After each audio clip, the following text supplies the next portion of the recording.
bem-vindo de volta ao canal Direito de Infraestrutura e Regulatório. Hoje eu queria conversar com vocês sobre um tema que ainda é pouco entendido no mundo da infraestrutura, que é o tema da regulação discricionária. Eu tenho visto tanto reguladores, recentemente a ANTT fez um anúncio de que ia começar a adotar a regulação discricionária, e na verdade o que eles iam adotar nada tinha a ver com regulação discricionária. A ideia era trazer para regulamentos da NTT, para resoluções da NTT, as principais regras sobre os contratos de concessão. Então não se tratava de regulação discricionária, tratava-se de uma tentativa de simplificação e de unificação das regras, trazendo as principais regras dos contratos para dentro de resoluções, de maneira a enxugar da agora em diante os contratos. Então os contratos seriam muito mais termos de adesão a um conjunto de regras que a agência vai passar a estabelecer. Evidentemente essas regras não poderão ser mudadas a qualquer momento pela agência, particularmente as regras econômico-financeiras. Toda vez que houver mudança em regras econômico-financeiras ou em outras regras que tenham impacto sobre a equação econômico-financeira do contrato, será necessário fazer a compensação. Rigorosamente, para alterar regras econômico-financeira do contrato é preciso o acordo do concessionário. Então é preciso que as partes estejam em acordo para ver esse tipo de alteração.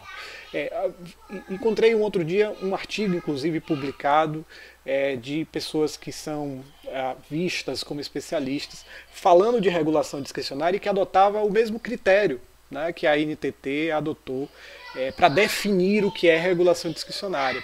E dizia esse artigo que o novo marco legal de saneamento adota preferencialmente uma regulação contratual, porque remeteria aos contratos a definições importantes sobre a natureza da relação jurídica da concessão.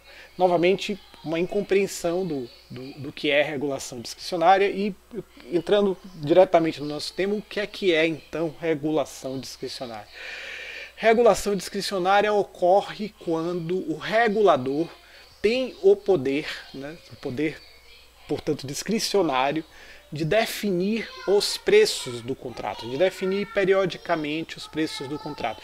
O que geralmente caracteriza a regulação discricionária é a existência de uma revisão ordinária periódica, na qual o regulador tem a possibilidade de recalcular os preços do contrato com uma enorme margem de discricionariedade. Por exemplo, na regulação discricionária baseada em custos, o regulador recalcula todos os custos. Ele estabelece o que seriam custos eficientes,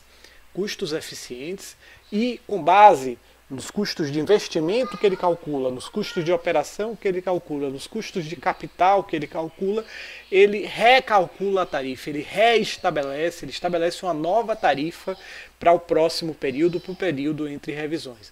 E ao fazer isso, ele está redefinindo o retrato do contrato de concessão em estado de equilíbrio. E é esse retrato que passa a ser a referência para por exemplo, para qualquer pleito de reequilíbrio. Então é isso que define a regulação discricionária. Ela pode ser uma regulação baseada em custos, a gente pode dar como exemplo, a manifestação mais perfeita disso no Brasil talvez seja a regulação que existe hoje sobre o setor de distribuição de energia. Aliás, regulação discricionária no Brasil a gente só tem no setor de distribuição de energia, que a ANEEL faz regulação discricionária, sobre as empresas estatais de saneamento, algumas delas estão submetidas à regulação discricionária, e sobre as concessões de gás. São os três setores onde eu vejo regulação discricionária no Brasil. Ela pode ser baseada em custos, como vinha falando, ou pode ser baseada em preço. Fala-se, por exemplo, do sistema de preço teto, que é um sistema criado para regulação discricionária por preço. No Brasil há sempre uma confusão, usa-se muitas vezes essa terminologia para falar da regulação contratual. Mas a que se opõe a regulação discricionária? A regulação discricionária se opõe à regulação contratual. Qual é a diferença central da regulação discricionária para a regulação contratual?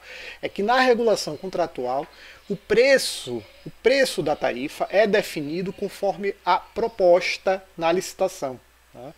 O momento da licitação é o momento em que se estabilizam os preços e dali em diante o regulador não tem discricionariedade de mexer nesses preços. Ele pode apenas, conforme a regra do contrato, reajustar esses preços para manter o valor da tarifa em face da perda de valor da moeda, né, diante da inflação, ou reequilibrar esse contrato, mexer na tarifa para reequilibrar o contrato, ou seja, realizar compensações pela ocorrência de eventos que são risco de uma parte e impactaram a outra parte, que portanto dão margem a uma compensação pela parte, né, que é responsável pelo risco, a parte que sofreu as consequências do evento.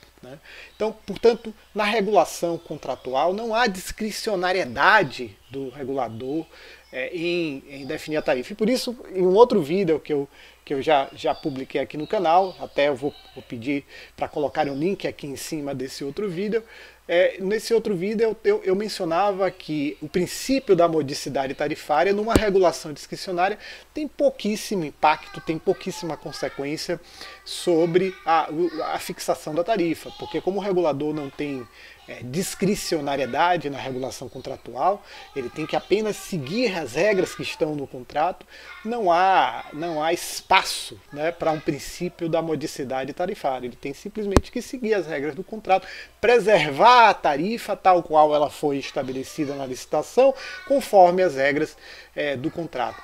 Então, é isso que caracteriza a regulação discricionária, a possibilidade do regulador reabrir as premissas de formação do preço e, portanto, reestabelecer o preço a cada ciclo tarifário, a cada revisão ordinária da tarifa.